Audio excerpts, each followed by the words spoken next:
Jornal da Manhã. Entrevista.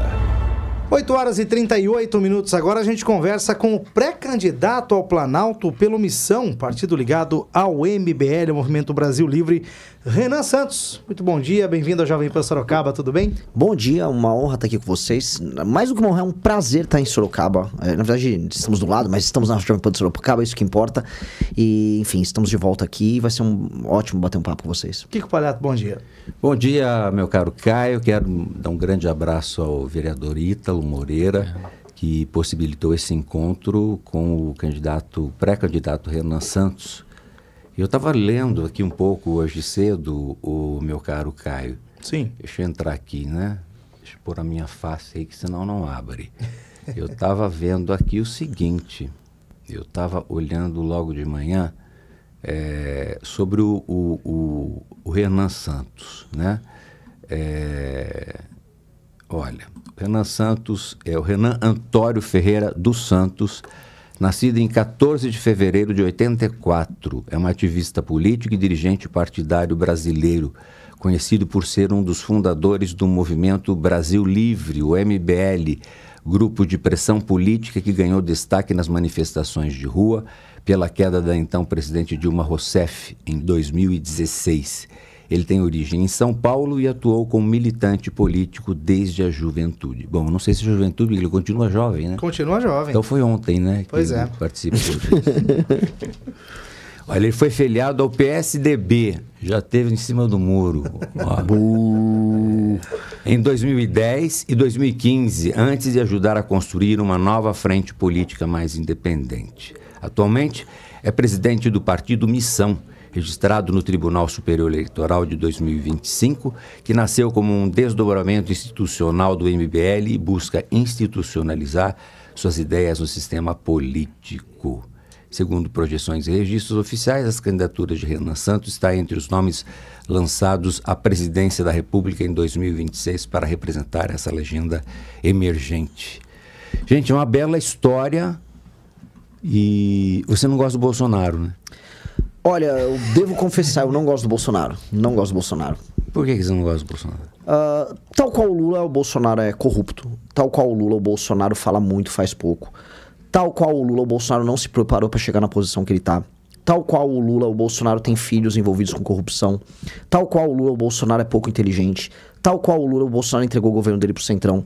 Tal qual o Lula, o Bolsonaro mais mente do que faz qualquer outra coisa. Então, se eu não gosto do Lula, também não devo gostar do Bolsonaro. Aonde você coloca que o Bolsonaro é corrupto? Basicamente o escândalo de rachadinha que envolvia o filho dele, Flávio, iniciou-se no gabinete do próprio Jair. Inclusive ele trocava os funcionários de gabinete com o próprio Flávio. As pessoas não dão o nome da rachadinha. Comprou casas com dinheiro? Sim, muitas casas. Não só isso também, né? A gente tem que falar do próprio Adriano Nóbrega, que era líder de facção criminosa, qual a mulher e a esposa trabalhou no gabinete do Flávio, né? E sem falar que a COAF tem ali o registro de transações entre eles ali, né? Lembrando que o Adriano Nóbrega morreu trocando tiro com a polícia, né? Sim. Excelente ponto, o Ítalo levantou muito bem e acho que é importante a gente salientar isso, porque o nome rachadinha parece que é uma coisa prosaica, do tipo, tô aqui com você, vou fazer uma rachadinha, parece que a gente rachou a conta no restaurante. Não, é um crime, chama peculato, consiste em você colocar pessoas dentro de um gabinete que são funcionários fantasma, e aí o salário público que vem do salário das pessoas, através dos impostos, o salário desses caras, ele é totalmente desviado para o dono do mandato, que é o político, no caso Flávio Bolsonaro, Jair, o Carlos aparentemente estava envolvido nisso também, enquanto que a pessoa recebia 20% do salário só para usarem o nome dela. A família Bolsonaro fez isso em escala industrial, com dezenas de funcionários nos mandatos deles ao longo de dezenas de anos. Foram pelo menos quase 20 anos fazendo esse tipo de crime. Aí eles acumularam, por coincidência, dezenas de casas, boa parte delas comprada em dinheiro. E aí a gente tem que falar, não, mas eu tenho que aceitar porque ele é de direita. Olha, eu sou de direita. Ser de direita não significa que você tem que gostar de ladrão. O problema é esse, as pessoas elas confundem identificação, por exemplo, eu me identifico com a direita, com aceitar ladrão. Olha... E sem falar também assim, o pessoal fala assim, votar nele pro Lula não voltar. A culpa do Lula voltar é praticamente deles, por exemplo. A partir do momento que a COAF pegou as transações do Flávio e eles se articularam para derrubar as investigações, né? o Flávio entrou com uma liminar que o Toffoli aceitou. A partir daí, o Toffoli começou a indicar pessoas para o Bolsonaro, por exemplo, a própria indicação do PGR, do Augusto Aras, vem do Toffoli. O próprio Mendonça, que é o cara que fez a biografia do Toffoli, foi a indicação dele. O próprio Cássio Nunes foi a indicação do Toffoli, sem falar que essas pessoas não só desmartelaram a Lava Jato, como, por exemplo, o Cássio Nunes foi voto de Minerva para deixar o Lula elegível, né? Renan, diante dessa colocação, né, você faz uma colocação que você é direita, mas é uma direita diferente e boa daquela que está se colocando sob a liderança de Jair Bolsonaro, que é o grande líder da direita, com defeitos ou não. Agora, você vê as condições de pesquisa, nós estamos, para quem ligou agora, do partido Missão. O Renan Santos é pré-candidato à presidência da República, né, deste partido que nasce, né, tem uma origem do MBL, que é um movimento muito, muito forte no Brasil. Diante disso que você fala, Flávio Bolsonaro também é corrupto? O Flávio Bolsonaro é aquele filho que superou o pai, é o discípulo que superou o mestre, né? O Flávio Bolsonaro não apenas cometeu a maior parte dos crimes de rachadinha que a gente escreveu aqui no mandato dele de deputado estadual no Rio de Janeiro, como quando se tornou senador, ele se tornou um operador político. E um operador político de negócios também. O Flávio Bolsonaro constituiu um escritório chamado Flávio Bolsonaro Advocacia. Esse escritório é tocado por uma moça que trabalha com o senhor Willer Tomás. O Willer Tomás é um advogado que fez lobby pro pessoal da JBS Friboi e foi preso durante a Operação Lava Jato. Flávio e Willer Tomás foram comemorar nos Estados Unidos a vitória do Trump e sacaram 2,5 milhões de reais, ali em dólares, né, só fazer a conversão, para curtirem num cassino. O Willer Tomás, ele tentou roubar a casa do Richarlison, tomar na mão grande a casa do Richarlison numa ilha, ali no litoral do Rio de Janeiro, em nome do Flávio Bolsonaro. E esse escritório do Flávio Bolsonaro foi agora arrolado no escândalo do INSS. Então, o que a gente está falando aqui é de um cara que está em Brasília há muito tempo, se utilizando da esperança de pessoas que se definem como direita, antipetistas, para fazer negócio, que é o que esse cara sempre fez. E aí ele quer se colocar como candidato a presidente. Como a gente percebe... Ele é um Lulinha do Bolsonaro? Ele é exatamente o Lulinha do Bolsonaro. Agora, nem o vagabundo do Lulinha teve a coragem de virar político. Ele só fica roubando. Aliás, não preciso falar, do Lulinha já atestou que recebeu dinheiro para fazer viagens de negócios do careca do INSS. Então o Lulinha já está praticamente assumindo aí o seu envolvimento com o escândalo do INSS. O Flávio é mais descarado. O Flávio, ele quer entrar na política, quer ser candidato a presidente. É assustador uma coisa dessas. Agora, esse alvo principal, vamos falar assim, que acaba sendo, ou um dos alvos principais, que acaba sendo o Flávio Bolsonaro, rendeu uma polêmica para o senhor recentemente aí, que foi aquela fala no podcast que ficou ali como se estivesse desejando a morte do Flávio. Depois, no dia seguinte, o senhor veio, falou que não, era morte política e tudo mais. É mais ou menos essa linha que você vai seguir na campanha, por exemplo, de mais provocativo, mais ataque para ganhar ainda mais relevância? Pior que não. Ali eu tava... Você pega o contexto da minha fala, claramente eu tava falando da morte política do Bolsonaro, do tipo, o bolsonarismo precisa morrer. O bolsonarismo é uma doença. A direita brasileira tem uma doença. É uma doença que impede as pessoas de tomarem decisões inteligentes que não só derrotem a esquerda, mas que desenvolvam o Brasil. Essa doença, que é o bolsonarismo, vou repetir, precisa morrer. É uma doença que faz mal pra gente. E ela se expressa em muitas coisas. Aqui em Sorocaba vocês tiveram Manga, que é uma versão disso. É um cara que, enquanto a cidade estava se industrializando, aumentando o número de moradores de rua, ficava gravando vídeo de TikTok, pulando pra lá e pra cá, roubando a atenção das pessoas. As pessoas ficavam, nossa, que legal, e não viam os problemas acontecerem. Escândalos de corrupção. Então, esse problema precisa desaparecer, morrer. Precisa. E assim, nós precisamos fazer isso. Não adianta a gente só xingar o petista, o eleitor do PT, que fecha o olho para todos os escândalos de corrupção do Lula, quando nós, na direita, nos comportamos do mesmo jeito. A gente tem que fazer uma autocrítica. A gente não tem que ser só diferente do PT. A gente tem que ser melhor do que o PT. E aí, quando ficam endossando bandidos, eu tenho como função, porque eu sou de um movimento político que combateu corrupção, avisar, vocês estão defendendo o corrupto. O problema é que a gente olha, o cara que está nos assistindo e é fã do Flávio Bolsonaro, ele não tem meios de defender o Flávio Bolsonaro, ele nem sabe como defender. No fundo ele sabe que é corrupto, mas ele só quer torcer pro cara. O que eu tô avisando, o cara, olha, você quer torcer pra um cara corrupto? Eu participarei das eleições, eu vou deixar bem claro, você tá votando num ladrão.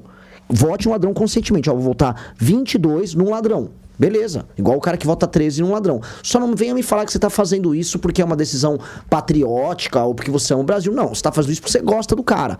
E outra coisa, paixão de homem é um negócio complicado. Os caras são apaixonados por eles. Então, tá apaixonado pelo Bolsonaro, faça e volta por paixão. Mas não venha falar que é por razão. Curiosamente, por mais que eu tenha essas opiniões duras, não é isso que está me fazendo, vamos dizer, rodar o Brasil. Eu sou hoje o pré-candidato a presidente com o maior número de propostas e proposições. Eu rodei o Nordeste falando basicamente sobre diminuição do número de municípios, reforma administrativa, fim do Bolsa Família no modelo que a gente conhece. E isso vem sendo interessante. Mas, naturalmente, sou instado a falar, o que você acha do Lula? Eu vou lá falar. O que você acha do Flávio? Eu vou falar. Agora, saiu uma Real Time Big Data hoje, que o senhor pontuou no eventual segundo turno, com 18% contra o Lula. O senhor vê crescimento desde que foi anunciada essa pré-candidatura? A gente conversou com o Kim recentemente, e aí eu até perguntei para ele sobre um eventual segundo turno, caso o senhor não conseguisse chegar ao segundo turno, a quem o senhor apoiaria? E ele falou, não tem hipótese, ele vai estar no segundo turno. Falei, mas no eventual... Não, ele vai estar no segundo turno. Então como é que o senhor pretende crescer a partir desses 18% hoje da Real Time Big Data? Eu não levo a Real Time Big Data a sério. É complicado falar isso, eu sou um pré-candidato a presidente, mas 70% das pesquisas, dos institutos de pesquisa no Brasil, são institutos que estão à venda, não são sérios. Então, quando vem o Real Time Big Data, eu conheço o instituto, não levo a sério. Assim como eu não levo a sério outros tantos, eu não levo a sério Paraná Pesquisa, por exemplo. Por diversas razões, não vou aqui... Tenho que tomar cuidado para não cruzar uma linha. Mas certos institutos, como o Quest, ou Datafolha, ou Atlas, eu olho e levo a sério. São institutos sérios que têm um trabalho sério de mercado. Outros, eu não posso usar, vamos dizer, os mesmos termos. Na Atlas e na Quest, eu venho subindo consistentemente. Não exponencialmente, mas consistentemente. E o que essas pesquisas demonstram? Que eu cresço e vou especialmente bem nas gerações mais novas e pessoas com boa escolaridade. E eu acho que isso é um sintoma de um fenômeno político novo. Por quê? O Milley começou com homens jovens, o Trump começou com homens jovens, o próprio Bolsonaro começou com homens jovens. Isso é indicativo de um processo que se inicia. Dito isso, né, quando a gente vai falar no longo prazo, no long run, nós não imaginamos e não vamos trabalhar em nenhuma hipótese para não ir para o segundo turno e não imaginamos nenhum cenário de segundo turno sem nós. Não se entra num jogo imaginando que você vai perder. Eu não vou entrar no jogo imaginando que eu vou perder. Só acaba quando termina. Nós e nosso time só vamos trabalhar para ir ao segundo turno e não há nenhum outro cenário que não seja enfrentar o Lula e derrotar o Lula no segundo turno. Só para não perder o time, Kiko, rapidinho, ele falou sobre homens jovens. O Bolsonaro, inclusive, escolheu, o Milley. Nicolas Ferreira. O que o senhor pensa do Nicolas? É uma farsa. O Nicolas Ferreira é uma farsa. O Nicolas Ferreira é uma continuação daquilo que a gente falou do Manga, do que a gente falou dos Bolsonaro. É entretenimento político para as massas. É uma farsa forte. É uma grande farsa. O Lula também é uma grande farsa forte. A Erika Hilton é uma farsa poderosíssima. O problema do Brasil é a ausência de pessoas que falem a verdade, que sejam autênticas e que falem dos problemas para as pessoas e só entreguem para o próprio público, o público quer ouvir. Para Erika Hilton, o maior problema do Brasil é pronome. E aí fica aquela massa de pessoas que apoiam ela falando disso. Pro Nicolas Ferreira, ele fica criando um culto ao redor dele. Por exemplo, saiu hoje na coluna da Malu Gaspar, o Nicolas Ferreira, não sou eu inventando nada, não é implicância minha. O avião, o jatinho que ele ficou viajando pelo Brasil com o André Valadão, os dois juntinhos, pareciam dois pombinhos, viajando de cidade em cidade para apoiar o Bolsonaro. Sabe de quem era o avião? Não. Daniel Vorcaro. O Daniel Vorcaro, do Banco Master, bancou a turnê do André Valadão com o Nicolas Ferreira em 2022. No momento, o ano de 2022 foi um dos anos que mais o governo Bolsonaro beneficiou o Banco Master. Foi ali que saiu uma medida provisória que permitia o aumento do crédito consignado e o empréstimo sobre o crédito consignado. E o Crédito Sexta, que era um produto financeiro corrupto que havia dentro do Banco Master, explodiu ali em 2022. Pois bem, nesse mesmo ano, o Daniel Vorcaro, o dono do Banco Master, cede um jatinho pro André Valadão, da Igreja Lagoinha, amicíssimo do Nicolas. Muito amigo. Um banco também, né? Que tinha a Clava Forte, uma fintech que fechou no dia que o Daniel Vorcaro foi preso. Curiosamente, aquelas coincidências que acontecem. E o Banco Master tem gente da esquerda e da direita? Tudo, direita, esquerda, centro, em cima, embaixo, tem... Se bobear, até a gente que tá aqui nessa sala tá e não sabe. É um escândalo bizarro. Ele comprou a República inteira. Esse Daniel Vorcaro, eu venho alertando as pessoas muito. Esse cara comprou a República inteira. Inclusive o Supremo. Óbvio. O Supremo está envolvido até o pescoço no escândalo do Banco Master. Veja, o Ricardo Lewandowski, que hoje é ministro da Justiça, mas estava no Supremo até ontem, ele tinha um contrato de 250 mil reais mensais para ser... não é nem assessor, consultor. O Guido Mantega, que não é STF, mas Foi ministro do Lula. recebia R$1 milhão por mês para fazer consultoria econômica. Primeiro, quem se consulta em termos econômicos com o Guido Mantega? Um dos piores E ministros o da história do Brasil. ex-presidente do Banco Central, por que não agiu? O Roberto Campos. Excelentes perguntas. Ele não agiu porque ele foi um dos primeiros a se tornar amigo do Daniel Vorcaro. O Ciro Nogueira, que era um lobista que também estava na folha de pagamento do Daniel Vorcaro. Presidente nacional do PP. Do PP. E foi ministro da Casa Civil do Bolsonaro. Enquanto ministro da Casa Civil do Bolsonaro, o primeiro ato que ele promoveu foi um churrasco com o Daniel Vorcaro, com o próprio Tarcísio, o governador de São Paulo. Fora as festinhas, né? Fora as grandes festonas envolvendo mulheres de vários lugares do mundo em que eles se divertiam às nossas custas. Pois bem, uma das primeiras reuniões foi junto com o Roberto Campos Neto, que recebeu 38 chamadas de outros bancos do mercado financeiro avisando as operações do Banco Master são fraudulentas. E o Roberto Campos Neto não fez nada, ele esqueceu. Só no final, já quando virou de governo, aí ele começou a fazer coisas contra o Banco Master, porque a situação do Banco Master ficou absolutamente insustentável. Eu li, peço permissão ao Caio, eu li parte das suas propostas. São propostas que realmente agradam, a diminuição do tamanho do Estado, na questão da segurança pública, na economia, uma menor intervenção do Estado, portanto uma economia liberal. Diminuir o número de cidades, você falou. Não é muito utópico, porque o sistema está podre, o Renan Santos. Como é que você faz isso com um Congresso que não vai mudar muito e que adora os mamilos do poder, das emendas parlamentares, tanto na Câmara como no Senado? A República está apodrecida. Como é que você não vai ser um Dom Quixote? Não, na verdade, o problema... E o que você deixa dessa campanha, a presidência da República, ganhando ou perdendo? Vamos lá. Primeira pergunta é viabilidade das minhas propostas. Se você reparar, as minhas propostas elas são absolutamente normais. O Brasil é um país tão absurdo que você fazer o normal se tornou uma revolução. Então, quando a gente fala, o Brasil, ele está tomado de municípios, assim, é um número bizarro, a gruta tem mais de 5.500 tantos municípios. Quando você olha esse número, você fala, isso não é normal. Boa parte desses municípios, mais de 2.000, tem como principal atividade econômica a administração pública, ou seja, dinheiro público. Os municípios, portanto, são ficções. Qualquer administrador público racional falaria, vamos fundir esses municípios. Isso não é revolucionário, não deveria ser. Mas no Brasil soa revolucionário, soa quixotesco, como você colocou, porque no Brasil a gente nunca faz o básico. No Brasil, quase 94 milhões de pessoas estão vivendo em alguma medida de auxílios, e a população é de 213 milhões. Quando você tira as crianças, os jovens que não trabalham e pessoas que têm, vamos dizer, problemas de saúde incapacitantes, a gente percebe que a maior parte das pessoas não está trabalhando e produzindo, está dependendo do Estado. E a gente acha isso normal também. A gente acha normal no Brasil... Ou melhor, a gente acha revolucionária a ideia de que um bandido reincidente que te assalta 2 vezes, ele tenha que ficar em cana por mais de 15 anos. Nos Estados Unidos é assim, nos Estados Unidos você sacou uma arma em público e eventualmente ameaçou alguém, nem roubou alguém, ameaçou alguém, são décadas na cadeia. Aqui no Brasil o cara sai depois de meses se ele te comete um assalto à mão armada, rouba teu celular. E aí eu falo, não, vou aumentar as penas. Mas, cuidado, isso é revolucionário. O problema é fazer o básico parece revolucionário porque ninguém tem vontade política. Há um problema de vontade política, de fazer sacrifícios pela vontade política. E eu vou dar alguns exemplos históricos de pessoas que conseguiram fazer, de pessoas diferentes. O Fernando Henrique Cardoso... Conseguiu. E ele não era um homem popular, ele era um sociólogo. Se botasse ele pra conversar aqui, ia ser chato pra caramba. Dito isso, o Fernando Henrique Cardoso conseguiu passar mais do que qualquer outro presidente. Michel Temer conseguiu passar várias coisas no governo dele. Sim, na reforma trabalhista, querendo ou não, foi positiva. Exato. Quer mais uma? Fernando Collor de Mello.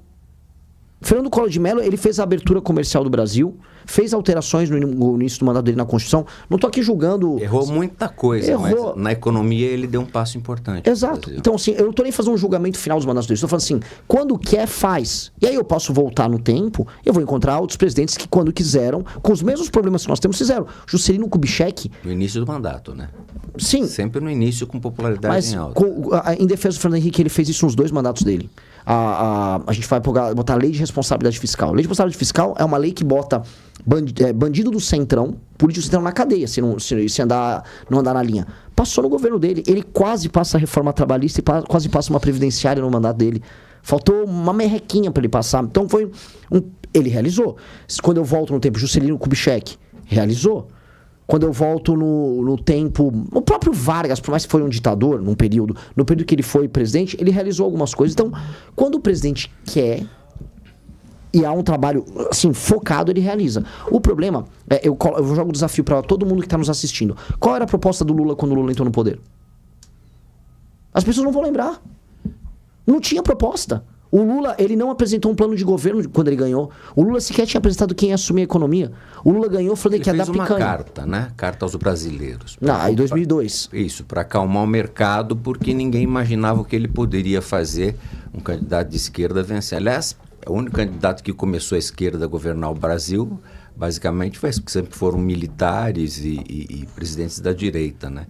Nós temos, na verdade, uma esquerda. Só que João Goulart, que também tinha primeiro-ministro... O Tancredo Neves, mas se a gente for ver na história, a partir de Lula e Dilma, que a gente pode ter no primeiro mandato do Lula, que surfou na onda do Fernando Henrique, depois nós tivemos uma gastança pública imensa, né? O Estado pesado, veja os Correios aí quebrado, um rombo atrás do rombo e não se privatiza. Né? Sim. Deixa eu fazer uma última pergunta da minha parte, pelo menos, e aí me permita te provocar um pouco. Deve provocar, fique à vontade, não por favor. Não precisa ser a última, não, pode ser Você bastante. falou que o Nicolas é uma farsa, você falou que o Lula é corrupto, que o Flávio é corrupto, atacou esquerda e direita. Ganhando a eleição, seu partido ainda é um partido pequeno, minoritário. Como é que você vai governar? Bom, primeiro, se eu ganhar a eleição, coisa que eu vou trabalhar muito seriamente para conseguir, significa que eu também vou fazer uma bancada grande. Então, meu partido não será mais um partido pequeno. Se eu ganhei a eleição vindo de um partido que está na sua primeira eleição, eu só o farei por ser parte de uma eleição que será plebiscitária. E o que é uma eleição plebiscitária? O tema da eleição será destruir o crime organizado. A pessoa vai votar na urna 14 se ela quer derrubar o crime organizado. E se ela não quiser derrubar o crime organizado, se ela não quiser prender e matar as lideranças do crime, ela vai votar 22, ela vota 13. É um plebiscito. Se passar este plebiscito, o presidente da República estará eleito, e de acordo com a crítica que eu fiz ao Lula, ele vai sair eleito claramente com um programa. O meu programa é muito claro. Eu vou fazer uma reforma fiscal, eu vou destruir o crime organizado e vou mudar as leis penais, leis de processo penal, leis de execução penal, e vou fazer uma reforma administrativa. Esse é um objetivo. Cumprir esse meu objetivo, eu não vou precisar ficar 8 anos. Eu quero fazer essas reformas, vou cumprir meu papel, e aí eu volto para ser militante, para fazer minhas lives, para fazer outras coisas que eu gosto de fazer. É igual o Cincinnatus que teve em Roma. Cumpri meu papel, ele cumpriu o papel dele por Roma e foi morar no campo, foi morar numa fazenda. Eu não vou morar na fazenda, não sou fazendeiro. Mas eu vou ficar em São Paulo, vou ficar rodando aqui no interior de São Paulo, fazendo meu trabalho, ajudar o Ítalo virar prefeito, ajudar o partido a crescer e ajudar o Brasil a ficar um lugar melhor. Não tenho nenhum apego em ficar morando em Brasília, não quero morar em Brasília. Quero ter minha banda de rock, aliás, vou tocar no Lollapalooza. Então, é isso, eu não quero ficar preso no mundo da política, eu quero fazer o que precisa ser feito. Tá. E nisso eu vou conseguir um compromisso. Porque todo mundo sabe que os partidos se vinculam a uma coisa, a ideia de reeleição. E aí eles sabotam o governo vigente com a ideia de que, poxa, se eu sabotar ele não se reelege e eu consigo fazer parte de um arranjo novo. Eu não vou querer me reeleger. Eu quero fazer apenas um governo, e é um governo que vou fazer essas reformas mudam a história do Brasil. Portanto, os termos da negociação ficam muito mais simples. Renan, você vive do quê? Você é formado no quê? Vive do quê? Eu abandonei a faculdade de Direito da USP. Estudei, eu passei em Direito na USP, era um aluno muito bom na escola, entrei na faculdade de Direito, larguei e aí eu virei empresário. E comecei a trabalhar com empresas metalúrgicas que passavam por dificuldades, recuperei algumas, vendemos e tal. Quer dizer que você entrou no setor do Lula. Só não perdi o dedo, né? Metalúrgico. Só não perdi o dedo. Inclusive tinha clientes aqui na cidade, a Gestamp, a antiga Etia, eu fornecia para eles. E, aliás, é uma das coisas que eu noto aqui de Sorocaba. Uma parte importante da indústria de Sorocaba desapareceu. É um problema que a gente tem que lidar. Vocês tiveram competição com a China em muitos termos, então parte da indústria automobilística de Sorocaba, aqui existiam muitos sistemistas, desapareceu. Até veio um sistemista chinês aqui na frente do condomínio, né? Uhum. Vocês tinham uma empresa, tinha a Voben Wind Power. Exato. Ela mudou e depois fechou. Depois fechou. Tinha 2 empresas de eólica aqui, eu cheguei a fornecer para elas. A Texis. E aí, o que aconteceu? Hoje a indústria eólica tá gigantesca no Nordeste. Quer dizer que daí você ficou rico e pôde parar. Não fiquei rico, não. Não fiquei rico, não. Veio a famosa crise da Dilma Rousseff de 2012, 2013. Você deu azar, né? Porque agora que você podia voar no jatinho do Vorcado... Pois é, agora eu participar das festinhas, agora eu tô pobre, não tenho utilidade. Faço sua posição. O que aconteceu?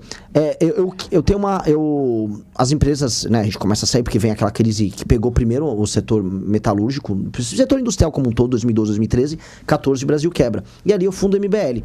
Eu tenho hoje uma empresa de consultoria de mídia, que eu trabalho com meu irmão também tem uma produtora, eu trabalho junto com ele em negócios paralelos que ele tem, e faço meu trabalho de ativismo no Movimento Brasil Livre e hoje agora no partido político. Então, é uma vida corrida, mas uma vida que vale a pena ser vivida. Eu tenho orgulho do que eu faço. Vamos tomar um café? Voltamos. Olha, nós estamos com o Renan Santos, que é candidato do Missão, um partido que nasce, né, suas origens, estrutura do ideário do MBL, que tem uma força nacional e que agora o Missão é um partido pequeno e que tenta ganhar raízes em todo o país. E o Renan Santos é candidato à presidência da República, é pré-candidato, é polêmico demais. Imagina os debates de televisão com a participação do Renan Santos, com essa língua afiada, né? E ele continua com a gente na Jovem Pan. Olha, eu vou pedir, Alana, para que algumas pessoas, se quiserem fazer pergunta ao Renan Santos,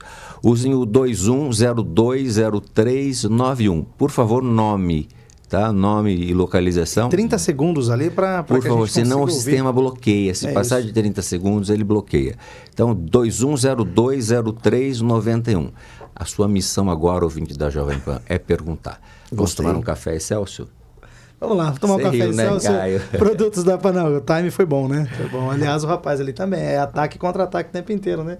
Daqui a pouco tem mais perguntas para ele. Tem, afiado. Aqui no Jornal da Manhã da Jovem Pan. A gente volta já.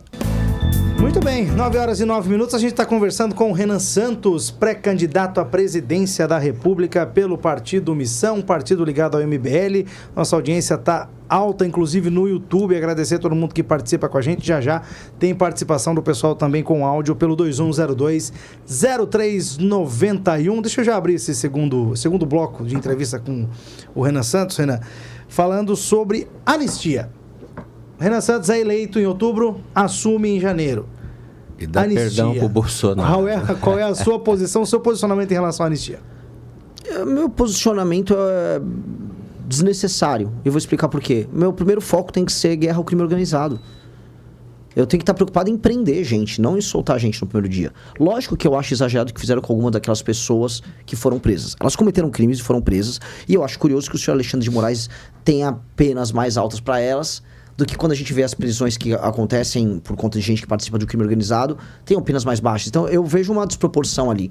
Vejo, isso é uma coisa que nós poderemos tocar. Só que não é a minha prioridade maior. Quem coloca esse tema, quem coloca soltar essa turma do Bolsonaro como prioridade no momento que o Brasil precisa prender gente do crime organizado, eu acho que não está vivendo no país chamado Brasil. País chamado Brasil, o crime organizado está tomando cidade por cidade. A gente tem um dever de Estado em resolver isso. Então, eu vejo muita gente falando isso porque é um tema que movimenta a discussão em redes sociais. Mas isso não é minha maior prioridade, de maneira alguma. Nem tem que ser de nenhum presidente. E não que eu não reconheça, e não que eu não faria esforços para pessoas que foram alvos de justiça, porque muitas foram, vê-las soltas. E trabalhar com o Congresso para soltar as pessoas que foram alvos de justiça. Sim, com certeza, porque o que é injusto tem que ser combatido. Dito isso, colocar isso como principal tema de campanha, como está fazendo, sei lá, o Flávio Bolsonaro, eu acho coisa de gente que não vive no Brasil. Eu acho que ele só está preocupado, no fundo, com o pai dele. Que é a grande anistia que ele quer do pai dele. O que você acha e tem de proposta para as minorias? Lei e ordem. E respeito à individualidade das pessoas. Se a pessoa tem a individualidade dela e quer expressar a subjetividade, o jeito de vida dela, vai viver e seja feliz. O que a gente não vai admitir é utilizar a estrutura pública para pregar uma determinada visão de mundo que eventualmente venha ofender os outros. É isso. Agora, lei e ordem. Se uma pessoa é trans e aí essa pessoa é alvo de uma violência por conta disso, lei e ordem para o cara que agir com violência contra ela. Muita lei e muita ordem para essa pessoa. Agora, usar o Estado como propagador de uma visão de mundo... Ah, não, olha só criança pode ser trans. Cara, não e não mesmo. E a gente vai combater isso. Você acha que o PT doutrina? Acho que faz parte de uma política história, não só do PT, mas das esquerdas como um todo. E não só no Brasil, mas no mundo inteiro. Bom, para pegar um exemplo americano, para a gente mostrar que isso não é privilégio só do PT.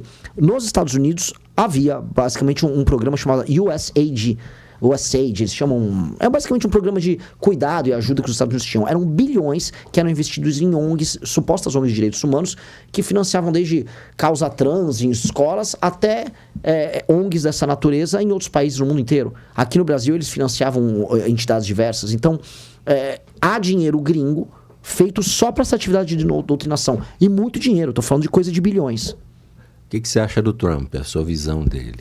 Trump, a gente pode ter muitas críticas contra ele, mas ninguém pode negar que o Trump vem fazendo, neste mandato aqui, um mandato que tem muitas consequências para o mundo. Ele derrubou um regime ditatorial que havia na Venezuela, e não há outro nome, é um regime ditatorial. E agora, 2 meses depois da queda do regime do Maduro, ele derruba o Khamenei. E eu acho que isso... Khamenei, desculpa. Que eu acho que isso tem consequências geopolíticas enormes. Então, para quem falava que o governo do Trump é um governo mais do mesmo, por mais que você possa criticar, por exemplo, ele tarifou o Brasil, ele tratou o Brasil como qualquer coisa na relação conosco. O Brasil é um parceiro histórico dos Estados Unidos. E a gente tem que se dar o respeito acima de tudo. Mas, dito isso, olhando o big picture, a fotografia dos Estados Unidos pro mundo, é um governo que está tendo consequências. E eu vi população, tanto na Venezuela quanto no Irã, comemorando a queda do regime.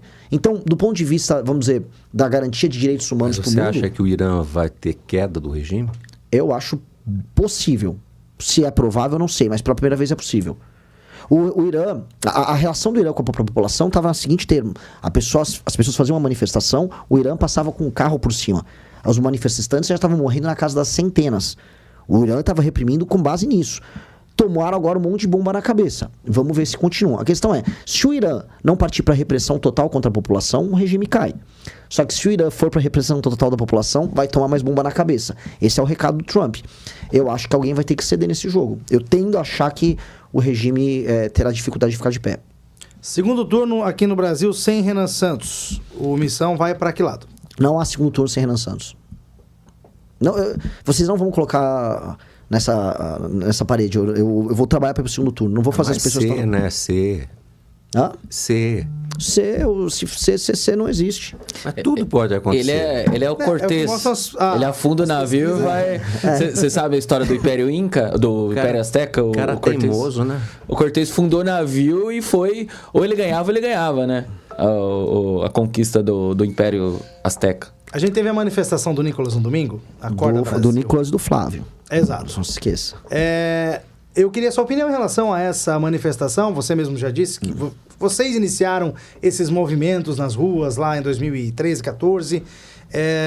O que você achou de domingo lá na Paulista? Foi igual todos os domingos que eles marcam manifestações. Haviam senhores e senhoras de idade cantando músicas de apoio ao Bolsonaro. Era isso. O Flávio foi fazer o grande discurso dele. Ele disse que o Supremo é parte da democracia, que qualquer ministro do Supremo que eventualmente cometer alguma irregularidade tem que ser passível de alguma punição. Ele falou com todos os cuidados possíveis, comemorou que o pai dele deu Bolsa Família. Foi isso. Ele fez um palanque para discursar como um candidato sem graça. Eu não sei se alguém ali... Mas ele fez exatamente aquilo que o piloto de corrida faz na última volta em primeiro lugar. Ele não quer bater no guarda-reio, né? Essa sensação que tem, né? O problema é que o carro dele... A corrida tá só começando e o carro dele tem problemas graves. Vou fazer uma profecia aqui, tá? Vocês verão nas próximas... Tá gravado, hein, gente? Pode botar. Vocês verão nas próximas semanas uma série de, vamos dizer, notícias em termos de justiça sobre Flávio Bolsonaro. Notícias pesadas sobre o envolvimento dele em eventuais escândalos. O jornalismo de bastidores lá em Brasília todo está comentando sobre isso. Contatos que nós temos também vão nessa linha. E... Dá um spoiler. Um spoiler. Teve agora uma prisão de um ex-presidente da Assembleia Legislativa do Rio de Janeiro, com envolvimento com o Comando Vermelho e com envolvimento com toda a banda podre da política do Rio de Janeiro. Esse cara era muito amigo do Flávio também. Teremos algumas novidades nisso. Novidades do escândalo do INSS. Eventualmente novidades do escândalo do Banco Master. O Flávio Bolsonaro era um operador de negócios em Brasília. Não se esqueçam disso. O Flávio Bolsonaro era um dos grandes operadores de negócios em Brasília. Como muitos outros são. A esquerda e a direita. O Everson Rocha é da banda podre da esquerda, estava no escândalo do INSS, era um operador ali. Renan Calheiros é um operador do Centrão. O Flávio era um operador político da banda podre de direita. O ouvinte que está nos assistindo tem que entender. Não é porque a pessoa é de esquerda ou de direita que essa pessoa não comete crimes. A pessoa pode ter uma ideologia e cometer crime. É absolutamente normal. Na verdade é regra e não exceção. Exceção é você não cometer crime lá em Brasília. Então, essas coisas vão atingir ele. É um jogo que ele e o Lula vão ficar soltando torpedos um no outro, só que o Lula conta com uma máquina muito maior do que a dele. E eu acho bem complicado. Então, estou colocando em primeira mão aqui na Jovem Pan de Sorocaba. Você falou que o Flávio no domingo teve dedos para falar em relação ao STF, aos ministros, enfim. Queria saber a sua opinião em relação ao Alexandre de Moraes, de modo geral. Alexandre de Moraes, ele se excedeu, ele tomou, vamos dizer, tomou a liderança do Supremo Tribunal Federal para fazer o enfrentamento ao Bolsonaro. Dizia ele que era em defesa da democracia. Na prática, ele cruzou uma série de linhas, atropelou não só o regimento, mas atropelou as funções do próprio STF, atropelou o executivo, atropelou o legislativo e vencendo o Bolsonaro, depois, principalmente do 8 de janeiro, ele acumulou poderes e se tornou uma figura anômala na democracia brasileira, a ponto da gente poder discutir a democracia de fato, hoje no Brasil. Outra coisa, ele cruzou linhas com esse inquérito e agora, quando a gente descobre com o escândalo do Banco Master que a esposa dele tinha um contrato de 136 milhões, ele está numa condição absolutamente insustentável de manter essa liderança. E ele fica tentando manter essa liderança, fica dando canetada como se tivesse tudo normal. O Alexandre de Moraes, ele não tem condições morais e técnicas para se manter na posição dele. E o Senado, se fosse uma instituição séria, tinha que convocar ele. E ele tinha que sair dessa posição que ele está. Assim como o Dias Toffoli, que acho que está numa posição ainda pior. O Dias Toffoli está numa posição pior do Alexandre de Moraes, porque, basicamente, assim, é complicado o que eu vou falar aqui, mas o envolvimento dele cruzava relações financeiras, né? Era um parceiro de muitos anos da turma do Banco Master.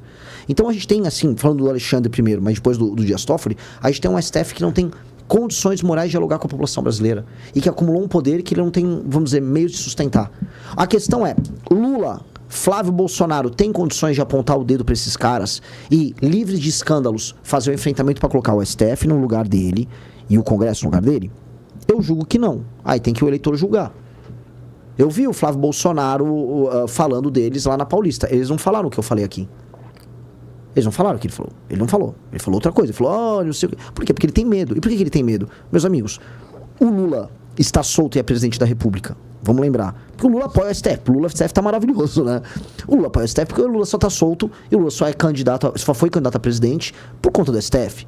E o Flávio Bolsonaro? O Flávio Bolsonaro só tá solto porque tomou uma canetada favorável do Gilmar Mendes que brecou o escândalo da rachadinha. Porque se continuasse as investigações, ele seria preso.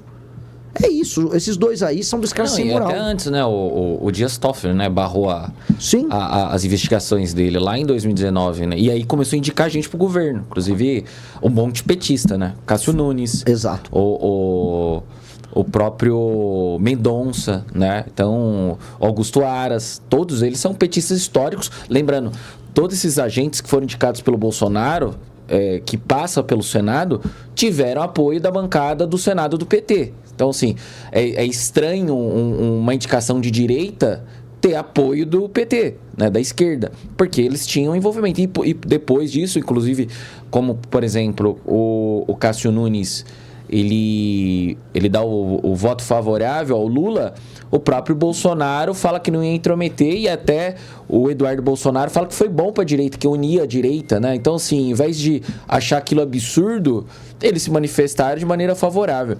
Sem falar também no próprio esforço quando nós tivemos a CPI da Lava Toga, porque o Flávio Bolsonaro, a família Bolsonaro ajudou a barrar a Lava Toga no Senado. Inclusive o falecido Major Olímpio rompeu com o bolsonarismo exatamente porque ele queria levar em diante, né, a CPI da Lava Toga. Inclusive perseguiram tanto o Major Olímpio quanto a juíza Selma, né? Eles atacaram e tudo mais, né? Então, tem que olhar para esse fator histórico. E posteriormente, inclusive recentemente, pelo elogio do Flávio Bolsonaro ao Zanin, que era o advogado do Lula indicado para o STF, a gente acredita que o Flávio Bolsonaro tenha votado no Zanin. Sim. Agora, tá chegando mensagem aqui de texto, Renan, do Rafael, o 20 Rafael, ele pergunta em relação... Posso pedir o seguinte, a Alana pediu um pequeno intervalo. Ah, tá. Aí a gente volta com perguntas e com o ouvinte que ligou para o 21020391. Vamos lá então, um delicioso café Excelsior, a gente volta já já. 9h27, de volta aqui com a entrevista com o pré-candidato à presidência da República pelo Partido Missão, Renan Santos, nos visitando hoje. Visitando Sorocaba, na verdade. Tem agenda aqui em Sorocaba hoje, é isso? Vamos rodar Sorocaba, vamos gravar vídeos, vamos falar de problemas, vamos falar de qualidades, vamos falar bem do modelo de Sorocaba em muitos termos, também vamos falar de problemas de poluição do rio, a favelização que está acontecendo, aumento de moradores de rua. Então, será... Dá tempo na terça-feira? Ah, tem que dar tempo, tem que dar. A gente vai... Vamos espremer o dia para dar tempo. Ó, tem mensagem chegando aqui, perguntas de ouvintes. Primeiro... Ainda vai comer a coxinha famosa. Com certeza, a padaria real. Só faltou comer a costela, né? O Rafael mandou mensagem pra gente aqui, Renan, perguntando da sua opinião ou qual é a sua visão do fim da escala 6x1. Pelo fim ou por manter a escala 6x1? Olha só, a escala 6x1, ela atinge pessoas... Ela é dramática quando ela atinge pessoas que moram em periferias de grandes cidades e tem que se deslocar de transporte para trabalhar num emprego, em geral na área de serviços, num restaurante. E ela passa uma parte do dia num ônibus ou num metrô, é o caso de São Paulo, e não tem tempo de ficar com a família, ela gasta praticamente, já vê que ela gastou a vida dela, vamos dizer, em transporte, num serviço, em geral, um serviço que ela não recebe muito, tá? Eu me solidarizo com essas pessoas. Agora eu queria saber qual é a alternativa que é proposta para essas pessoas. Elas não terem um emprego? Porque se as pessoas estão achando que os empregos formais com CLT estão aumentando, é mentira. Então estão fazendo uma campanha que é populista e estão fazendo as pessoas crerem que não vai sumir essa escala e o empregador vai pagar o mesmo valor para as pessoas trabalharem menos. É mentira. Ou esse valor vai ser repassado para a população, ou ele vai ter que basicamente começar a contratar as pessoas informalmente, que é o que vai acontecer. E na parte da indústria, porque o projeto 6x1 vem junto com a redução da jornada de trabalho. A indústria prevê um prejuízo para o setor de 180 bilhões de reais num ano só. Eu quero saber quem vai pagar essa conta. Porque no Brasil você está sempre punindo quem gera o imposto que vai ser pago. Mas nunca fala de quem está gastando mal. Então, eu prevejo surto de desemprego e eu prevejo aprofundamento dos subempregos e dos empregos informais. É isso que vai acontecer. Mas as pessoas caem nessa conversa. Porque eu vejo assim, pessoas de direita entrando nesse papo, a ponto de quando o governo colocou o projeto, vai andar. Juntou basicamente esquerda e direita para votar nisso. Pô, o Zucco, que é candidato a governador do Rio Grande do Sul, disse que é um grande direitista, com medo de se indispor, ficou favorável. Ano eleitoral, populista, né? Proposta populista. Pro comércio, pro comerciante é um desastre. Agora, o comerciante tinha que estar cobrando... Em vez do comerciante estar falando de qualquer outra besteira, ele tinha que estar cobrando os parlamentares que ele votou para salvar ele dessa loucura. E eu digo pra pessoa que trabalha na escala 6x1, você vai ver o desastre que vai ser colocado na tua frente. Esse projeto foi protocolado pela Erika Hilton. A Erika Hilton, cujo tema dela é pauta trans, ela protocolou um projeto que tem uma folha.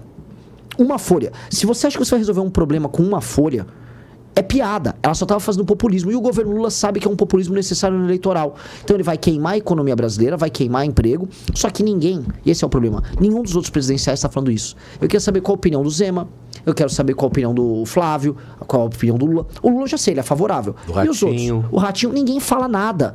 Todo mundo tem medo. Todo mundo tem medo. Eu tô falando, eu sou o único presidencial que tô falando, isso é loucura, isso vai gerar desemprego para as pessoas, isso pode gerar fechamento na indústria e no comércio. E aí depois que acontecer, aí vai todo mundo procurar uma maneira, como sempre acontece no Brasil, de fazer uma gambiarra. Aí inventa uma PJ que não sei o que, aí contrata o cara por fora, quando vê o cara tá trabalhando no 6x1 tudo de novo. Por quê? Porque não se resolve problemas de produtividade assim numa canetada estúpida. Você vai fazer as pessoas ganharem mais, tornando o Brasil mais competitivo, tornando o dinheiro mais barato. Com dinheiro mais barato as empresas podem investir. Se o governo gastar menos, sobra mais espaço de investimento, aí a pessoa que mora numa periferia distante, que é a que mais sofre com a escala 6x1, vai ter um metrô, vai ter um sistema de transportes mais adequado, ela não vai viver em trânsito como ela vive hoje, ela vai poder se deslocar mais fácil, a vida das pessoas melhora, a gente investe em educação, as pessoas mudam para outros empregos, para outras modalidades, as pessoas podem fazer seus horários de trabalho, a gente reforma as leis trabalhistas brasileiras, aprofundar a reforma trabalhista, para que a pessoa e o empregador montem a sua própria escala de trabalho, que não seja tão engessada como a CLT. Tem outros meios de resolver isso que países desenvolvidos, ou, vou pegar outro exemplo, a China resolveu. Hoje um trabalhador na China ganha mais do que o trabalhador brasileiro. Vietnã está resolvendo e o Brasil não resolve. O Brasil só fica falando do populismo. Então, assim, querem fazer política social com Erika Hilton e Lula, e aí os caras de direita abraçam porque tem medo? É isso que eu ia falar. Aí não dá. Mas a direita tá abraçando. E a direita tem maioria no Congresso. Se ela quiser barrar, ela barra. Pois é, mas não vai barrar. Não vai. A direita tentou barrar o Vale Gás do Lula. O Lula agora botou pra passar um projeto de compra de voto dando botijão de gás.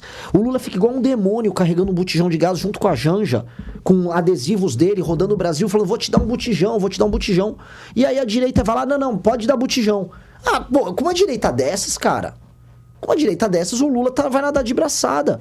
Ele vem com qualquer coisa populista, os caras votam com o Lula. Então o Lula e a Erika Hilton mandaram pro Congresso Nacional esse negócio do 6x1 e a direita tem medo de enfrentar. É difícil uma direita Você acha dessas. que vai ter um processo de transição? Porque passar vai. Eu acho que vai ser... um dos projetos prevê uma transição. Mas será... Assim, se me permitir para eu desenvolver um pouco essa questão. Por favor. O Brasil tem uma produtividade baixa. O que é produtividade? Não é que o brasileiro trabalha pouco. A produtividade baixa significa o seguinte: como nós somos uma economia pobre, a quantidade de dinheiro que o trabalhador brasileiro produz por hora, ela é muito pequena comparada com os outros. Portanto, para o brasileiro pagar as contas, num país que as coisas estão cada vez mais caras, ele tem que trabalhar mais. Se você fizer o brasileiro trabalhar menos, o brasileiro só vai ficar mais pobre. Não vai acontecer outra coisa. A gente só vai fazer a população ficar mais pobre. Então, o que esses caras estão fazendo é a população ficar mais pobre. E por que eles querem fazer a população ficar mais pobre? Quem é que vota no PT? Quem vota no PT é a pessoa que vive de auxílio do governo. E quem é que não vota no PT? É a pessoa que é autônoma, que tem um emprego, ou que presta um serviço, ou que é um pequeno empresário. Esse cara não vota no PT. Pois bem, quando você reduz a capacidade da pessoa gerar dinheiro e a pessoa passa a depender do governo, a pessoa vai ficar agradecendo. Obrigado, painho, me deu um botijão. É isso que esses caras querem. Quem que sofre com o aumento de impostos? Tem ouvinte agora querendo falar, só queria fazer essa última colocação. Todos sofrem com aumento de impostos, só que as pessoas que mais sofrem com aumento de impostos são as pessoas mais pobres, porque elas não poupam o dinheiro. Elas gastam todo o salário delas no mês com consumo. E o consumo é super taxado no Brasil. Então as pessoas basicamente gastam o salário delas com imposto e um pouquinho com o produto e o serviço que ela usa. É assustador. O poder de compra é muito pequeno. Né? Muito pequeno. A nossa taxa Gini é absurdamente pequena.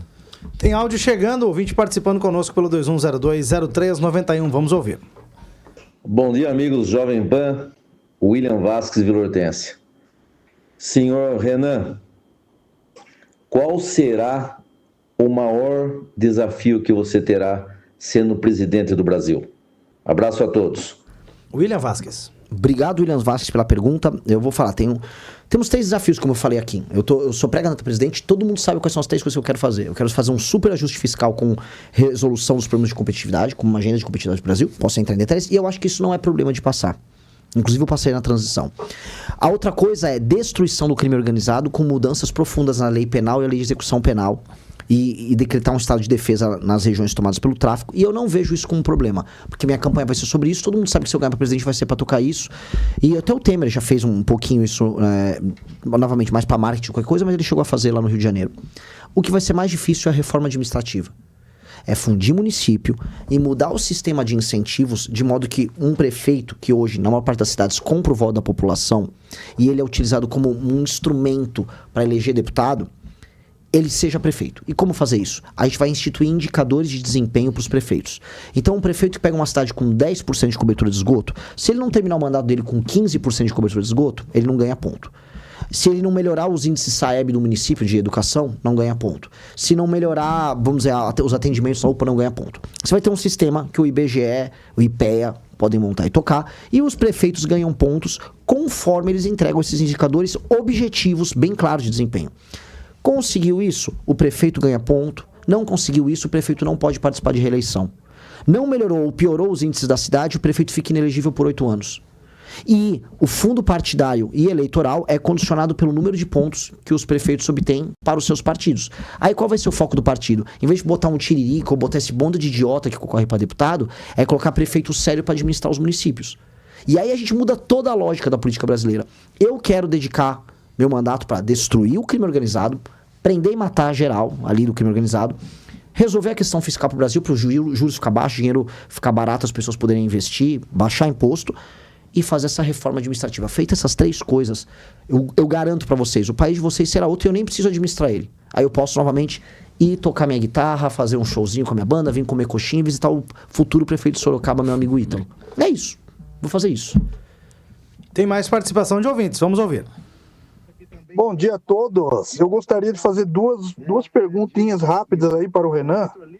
Gosto do MBL, gosto do Renan, mas quero saber se possivelmente ele fosse presidente, como que ele ia pôr em prática essas boas ideias que eles têm, principalmente na parte de segurança, sem o Congresso. Sem o Congresso. E outra, hein? Se você tiver bem nas pesquisas lá na frente, já corre risco de vida, sabe como é que é. E o outro problema nosso não é o Nicolas Ferreira, que o Arthur Duval vive falando todo dia lá. O nosso problema é o Lula e o PT. Tá aí o Geber.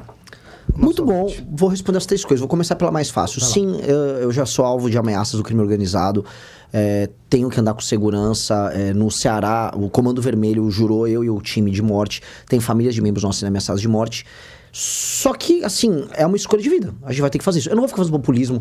Eu não tô andando de colete à toa. Nada. Eu sei que é um risco calculado e que talvez eu possa, crescendo nas pesquisas, tomar um tiro. Pode acontecer, mas não vou ficar nem falando isso pra fazer nenhum tipo de sensacionalismo. E também não vou ficar pensando muito, senão você pensa muito, você desiste. Você só tem que fazer. Certas coisas na vida, faz. Deixar na mão de Deus. Deixa na mão de Deus, cara. É uma oração e ir pro trabalho e torcer pra dar certo. Porque tem uma coisa, se o PCC quiser me matar, ele vai matar. Eu não tenho como fazer nada. Se uma facção criminosa organizada com dinheiro, com submetralhadora quiser me matar, eles vão me matar. Então eu vou fazer meu trabalho apenas e torcer para nada de ruim acontecer. Sobre levar... Eu tinha respondido anteriormente. Com o Congresso passar medidas de segurança não vem sendo tão difícil. O Congresso, a Câmara dos Deputados, por exemplo, passou já vários projetos, inclusive projetos do Kim Kataguiri, e inclusive é possível que hoje passe no Senado aumento de pena para furto, roubo e receptação, projeto que o Kim passou na Câmara e passa no Senado. Quem não acelera e não tem vontade de política de acelerar é o governo federal, porque até o Centrão tá topando passar boa parte desses projetos. Não vejo dificuldade nisso. Como eu disse, a dificuldade de ser na reforma administrativa que a gente vai fazer. E terceiro, o foco não é o Nicolas, o foco é o Lula. É óbvio que o maior inimigo nosso é o PT. O problema é que, veja só, existe seu inimigo claro e existe o traidor. Se você tem um exército e tem um traidor, o traidor é o primeiro a gerar dificuldades. O bolsonarismo trai o nosso campo. Óbvio que a gente tem que destruir o PT. Mas quando você tem um traidor que usa a energia das pessoas para se autopromover, você não consegue nem enfrentar teu inimigo. A história humana, ou mesmo a gente pode pegar o grande exemplo bíblico do Judas, estão aí para todo mundo. O inimigo íntimo é complicado. Então, assim, se for pegar a maior parte das nossas ações, a maior parte do nosso trabalho, 80% é enfrentando ou o PT ou o Centrão. Só que 20% é atacando o bolsonarismo, porque o bolsonarismo é criminoso e ele desvia a energia das pessoas para coisas desnecessárias. Basta ver que nesse domingo foi convocada uma manifestação e essa manifestação, supostamente era sobre o Banco Master, ela virou uma promoção da campanha do Flávio. Então, até quando a gente vai aceitar isso? Sabe? E aí, as pessoas, em geral, veem muito mais o que a gente fala da direita do que do restante. É só ver no meu Instagram. Muito bem. Nós vamos para um rápido intervalo comercial e eu quero... Será que o Renan precisa de óculos da Edna Gonçalves? Para ver melhor? Muda tudo. Muda tudo. Né? Aí ele vai ver melhor as cores da Star Tintas. Na Nogueira Padilha, Exatamente. tem os óculos Edna Gonçalves e melhor as cores. Daqui a pouco tem mais ouvinte participando aqui com a gente. Tem. Rápido intervalo, então, rápido café. Um abraço para Edna Gonçalves, para o Gisler, lá da Star Tintas. A gente volta já já. Para quem está chegando com a gente agora, a gente está conversando com o candidato, ou pré-candidato, né? Ainda não pode falar candidato. O pré-candidato à presidência da República pelo Missão, o partido ligado ao MBL, o Movimento Brasil Livre. A gente está recebendo também aqui o vereador em Sorocaba, Ítalo Moreira, que já falou pra gente aqui fora do ar que é pré-candidato a deputado estadual, Ítalo. É isso? Sim, a gente vem, né, como pré-candidato a deputado estadual, tivemos uma votação bem significativa, né? Quase 10.300 votos, uma votação histórica. E também por conta dos problemas, né, da cidade, né? Nós tivemos uma grande luta aí pelo aumento efetivo policial, graças inclusive à atuação do Guto Zacarias, entramos no Ministério Público, né? Tivemos ali uma conversa com o Derrite também, que abraçou a causa. Mas infelizmente Sorocaba tinha o menor efetivo proporção do estado de São Paulo. Era um policial militar para mais de 1.000 habitantes, a média do estado era 1 para 440. E assim, os nossos deputados estaduais não brigam muito. Você tem até mesmo problema nos nossos pedágios aqui na região, né? Sorocaba, dentro do perímetro urbano foram colocados vários pedágios que nós, inclusive, entramos com no Ministério Público que aceitou a nossa denúncia porque era ilegal. Que começou aqui na Jovem Pan. Exatamente. Exatamente. Foi através da Jovem Pan, a gente viu, né? Quando tomamos ciência disso, vimos que era ilegal, inclusive com decisão do Supremo Tribunal Federal, que não pode ter pedágio dentro do perímetro urbano sem alternativa. O Marum aceitou a nossa denúncia, né? Foi até engraçado. Quando o Ministério Público aceitou a nossa denúncia, no dia seguinte, a gente deu várias entrevistas para a imprensa no dia seguinte, correu lá o governador e os deputados, né, para falar sobre isso. É algo extremamente prejudicial, né? Pegaram, por exemplo, uma estrada vicinal, que é o caso de Piedade, que não dá para chamar aquilo de rodovia, né? Não tem nem acostamento e meteram um pedágio lá.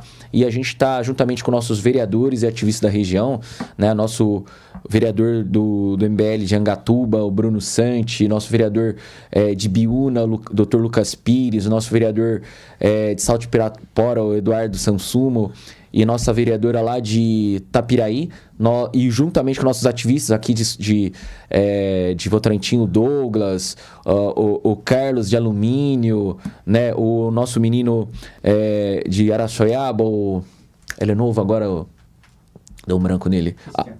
Christian, né? Nós estamos entrando no Ministério Público, tentando frear essas coisas, e a gente não vê nenhuma atividade nossos deputados estaduais. Sem falar, por exemplo, o problema do CHS. A gente tem um problema, por exemplo, uma criança quebrou os 2 bracinhos essa semana lá. Tem vários problemas, não tem climatizador, não tem nada, e a gente vem fazer, já fizemos 5 denúncias no Ministério Público contra o CHS, pelo menos nos últimos 6 meses, e a gente não vê nenhuma atuação dos deputados, né? Inclusive, nossos deputados gostam de falar muito, os deputados estaduais de Sorocaba gostam muito de falar ou problema municipal ou problema federal, não bate num problema do Estado, que é a função dele, né? E isso nos incomoda muito, e a gente quer ser deputado estadual exatamente para brigar, né, por Sorocaba. Por exemplo, pego vários exemplos. Você pega a região de Santos. Santos tem 3 poupa-tempo, 5 bom pratos. Sorocaba só tem um bom prato, né? Só tem um poupa-tempo. A nossa FATEC, as estruturas são ainda dos anos 70, não teve nenhum investimento de grande porte. A nossa Unesp tem um dos menores campos. Você pega cidades menores, regiões metropolitanas, regiões menores que Sorocaba, que tem campos maiores que o nosso campus. E assim, eu acho que o Estado tem que olhar com mais carinho para a cidade de Sorocaba. Por exemplo, na área de saúde é absurdo, por exemplo. O homem já está em campanha aqui. PET scan. Senhora, não para de falar. Sorocaba não tem Daqui o a PET pouco scan. ele vai se candidatar a presidente da República. Não, mas o PET scan não tem nem... A gente não tem nem... O PET scan, que é uma ferramenta para o tratamento de câncer, um exame importante. Nós temos uma região metropolitana de mais de 2 milhões de pessoas que não tem. Então, acho que está faltando muito deixa muito a desejar na área do governo estadual. E como disse o Renan agora há pouco, o Ítalo é o queridinho aqui em Sorocaba, Renan. É isso. Não, assim, ele é o nosso queridinho nacional. Eu juro pra você, o Ítalo é um cara que é exemplo pra todos os outros mandatários nossos. O Ítalo é aquele cara que ele tem volume de trabalho somado com qualidade no volume de trabalho. Porque antigamente tinha aquela coisa... Sabe que o Jânio tinha isso? O Jânio botava assim... E ele virava vereador, ou virou deputado, colocava 2.000 projetos de lei, nenhum passava e fingia que estava trabalhando. O Ítalo, ele protocola projeto de lei, ele passa projeto de lei, o projeto de lei é bom. Ele atua chato, né? Ele é pentelíssimo. Que é a função do vereador, é ser um pentelho. Outra coisa... Atuar na área de tecnologia, coordenar forças diferentes, turma da pesquisa, professores, empresas. Isso é um tipo de mentalidade que é raro na política, porque é um cara que tem visão holística da cidade. Ele sabe atuar resolvendo a questão do buraco, até ver, como é que eu junto a empresa e a galera, vamos dizer, da universidade pra gente pensar Vou te interromper, você responde rápido, porque tem muito ouvinte. Respondo Vamos, tudo. pra gente poder... Me dê polêmicas. Temos 10 minutos. Não quero destruir aqui sua audiência. Não, você está fazendo ela crescer. A gente só vai ter que terminar em 10 minutos pontualmente, agora 9, e tem um ouvinte querendo participar. Vamos lá, vamos ouvir. Bom dia, Renan. Me chamo Tássio. Bom dia a todos os ouvintes, é o pessoal da Jovem Pan. Eu gostaria de saber quais são os projetos que você tem para o Nordeste. Eu sou de Salvador, na Bahia.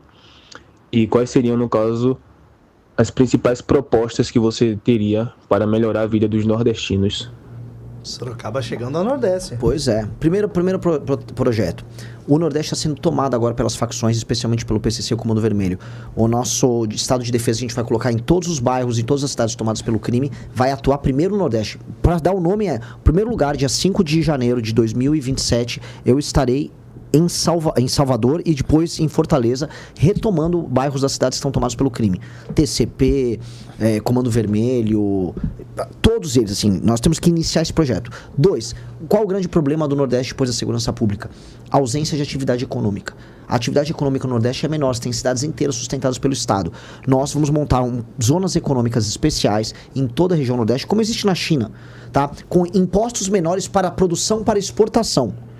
E vamos aproveitar uma coisa que é uma dádiva que o Nordeste tem. Olha só que dádiva. O Nordeste é a região no mundo com maior potencial para geração de energia renovável.